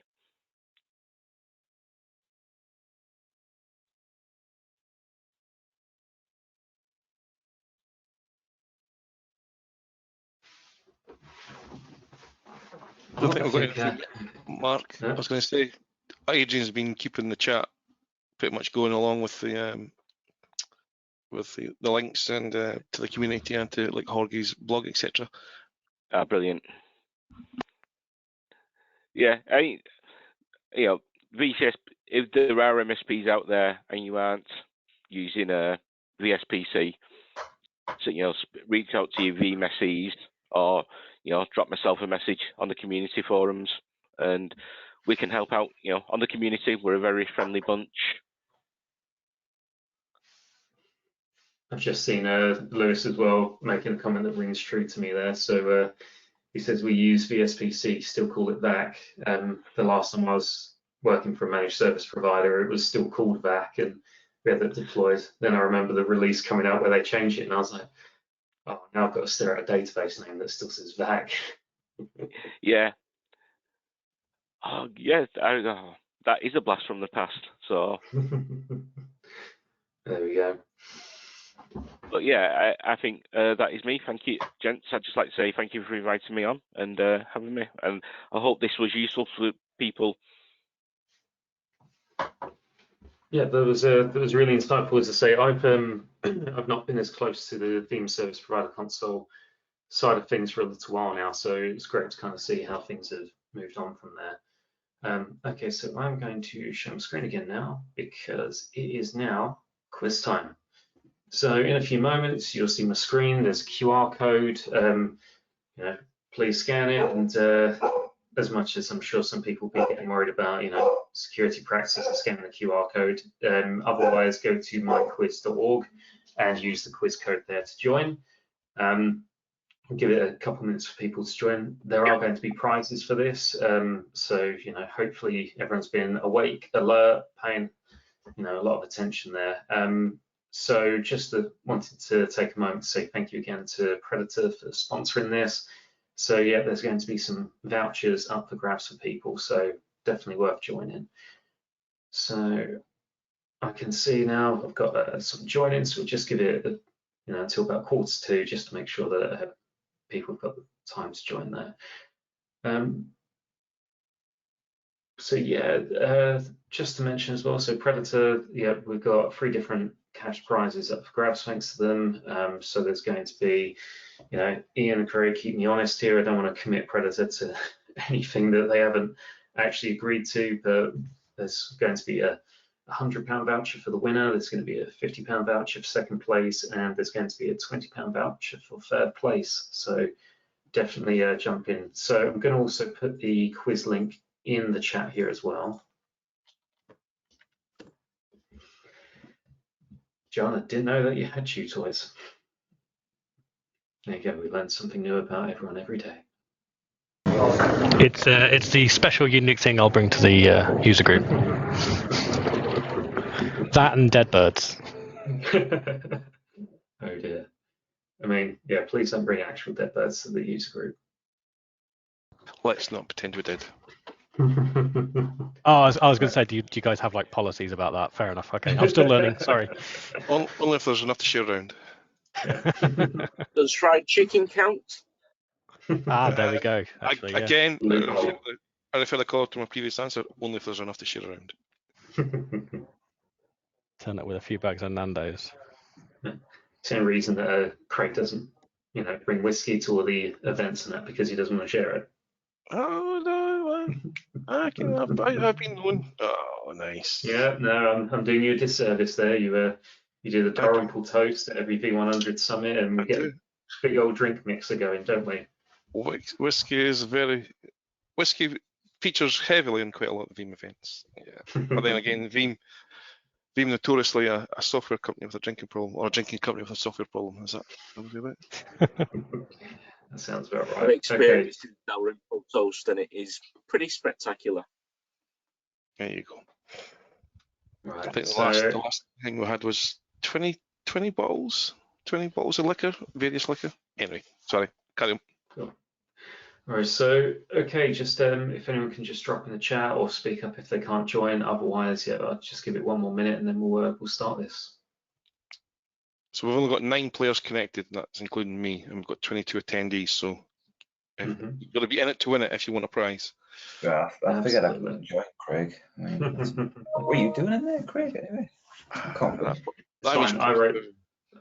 I wrote the quiz, so it's not too bad if he takes part. But I joined on 2 phones to increase my chances. You can't play a game like that. Come on, be fair. John Bayliss and Pawn Chavis, is it? Yeah. Damn it, you know me. My evil twin, Bjorn. There we go. Yeah, I can see we've got 9 active users, 12 users in total. So yeah, I'll just give it one final moment. So yeah, please speak now, forever hold your peace on this one. If you want to join, but it's not letting you, let me know. Otherwise, we're going to kick this off. What I'll do for anyone that can't take part, I see, for example, we've got a couple of Veeam people on the call. I will share my screen as well for the quiz. There won't be the answers on there, he says, famous last words, but it at least means everyone else can watch along and take part in the fun. So let me just start sharing my screen there. So, right. There you go. Any second now we can see the quiz. So let's get this started. And we've gone down to 8 active users there. Right. Okay, if you, Michael. Sorry. Who's that on the screen, Michael? That's not a photoshopped image, by the way. That's real to life. Right, so I can see we've got all users 13, active users 8. So if your phone is locked, gone to sleep, anything like that, then just make sure to wake it up. Because if you're not active, it's going to at the very least kick you out of question 1. And as Craig said, you've got to be in it to win it.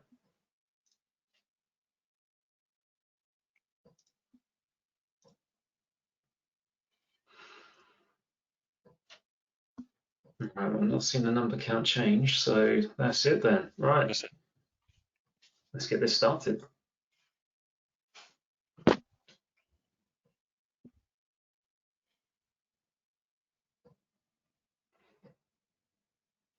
So if you're paying attention in our next session, you will know this one.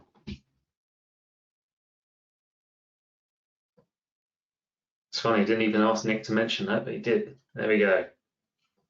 So yeah, it was Fort Lauderdale this year. Vegas was in 2022, and I mean, yes, there was a Veeam on tour in London, but no, certainly not that. And now a message from our sponsors. What's the latest release of the Predator Recovery Assurance Platform called? You might recall Ben jumping in to draw the point home here. There we go, R16 Orca.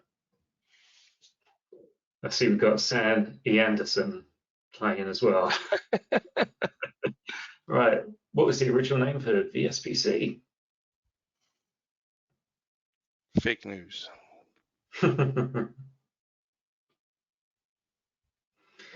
No fake news here. It is Veeam Backup Portal, and I'm glad that no one went for that. As in the fake news answer. Okay, which hypervisors does Veeam Backup and Replication support today? This is a multiple choice. I'm not telling you how many of them are right or wrong there. You've got to guess. You will get partial points if you guess some of it. So no, Oracle VirtualBox and OpenStack aren't supported platforms, and Proxmox isn't supported till later this year. So there's my sneaky question. There you go.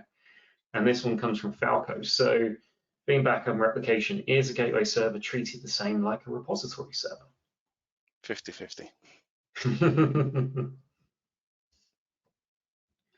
It's all right, most people paying attention to that one. Then there we go. I will say as well, you get points for being fastest to answer, so it is that pressure of accuracy and speed. So back to what we were talking about at the beginning. When did the Veeam User Group UK host its first meeting? What year? Bonus points if you can name all 3 leaders on that day. There you go. So it was 2016, and it was Edinburgh that it was hosted in.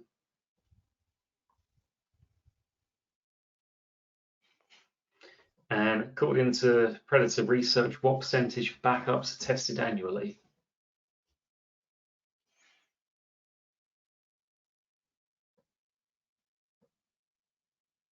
Yeah, 0.8%. Thank you, Predator, for that.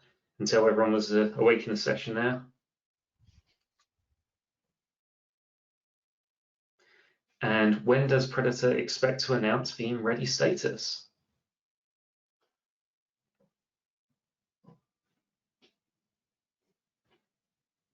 Mañana. In the next 30 days. So congrats in advance from all of us here at VUG UK for that, guys. Okay, now which of these are Veeam products or services? As I say, it's multiple choice on this one, and I'm not going to tell you how many. All of the above. Oh, no one got Veeam Insights from Microsoft 365. Yeah, that's the one I went for. Yeah, so there we go. And what percentage of service providers use VSPC for their third-party integrations and APIs?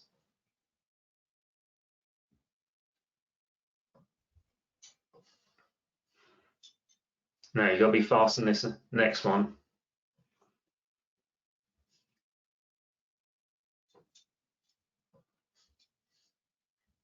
What's the 3, 2, 1, 1 rule? Of course, we couldn't have a Veeam event without talking about that.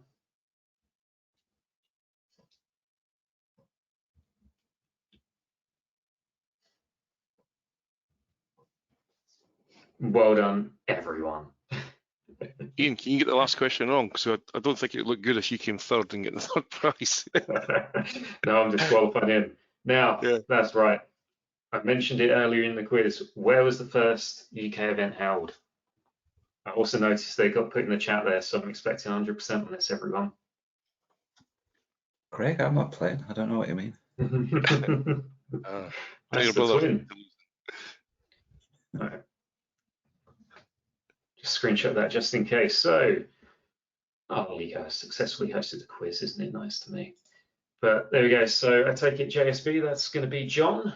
And then we got Jean Charles and Jerry. So what I just ask is if you could send your contact details either to the organizers private section here on the GoToMeeting, or otherwise reach out to us via the Veeam community so we can obviously get in contact with you about your prizes there.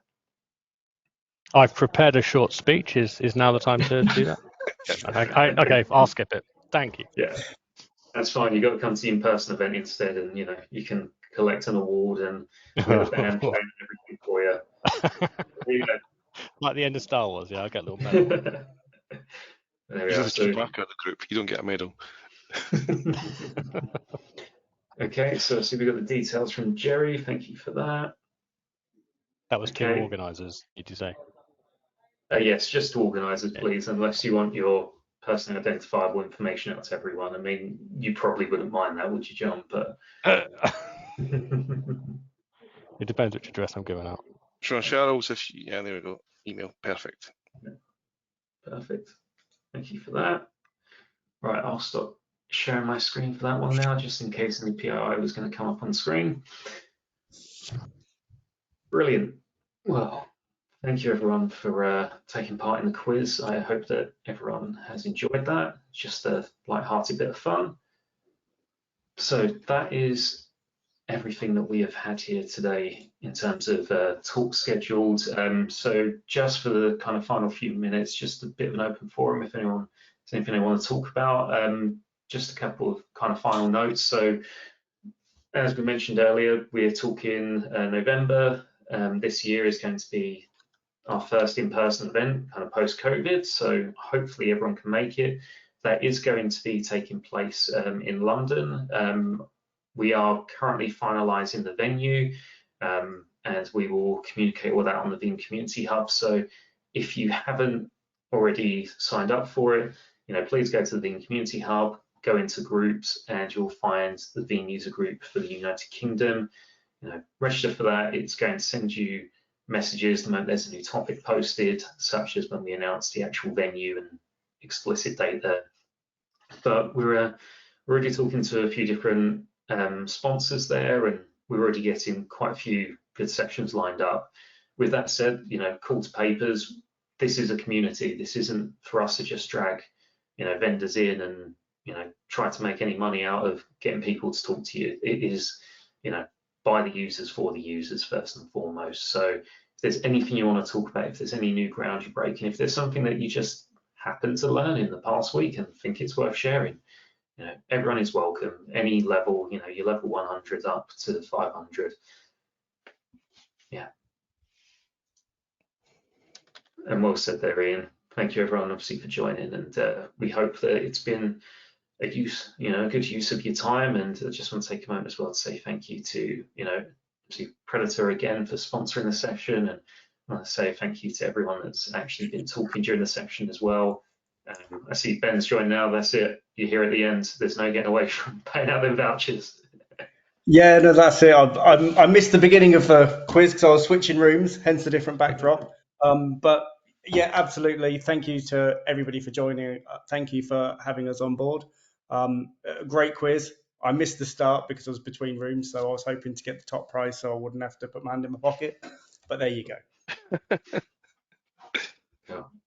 Well, thank you for that. And okay, so yeah, for the last few minutes, if anyone has any kind of questions they want, we'll just keep the meeting running for a few more minutes in case anyone wants to copy out any of those links from the chat that Adrian's been putting in there with regards to all the different sessions. And yeah, otherwise, just thank you everyone for joining, and have a great rest of the week. Thanks all. Have a great day.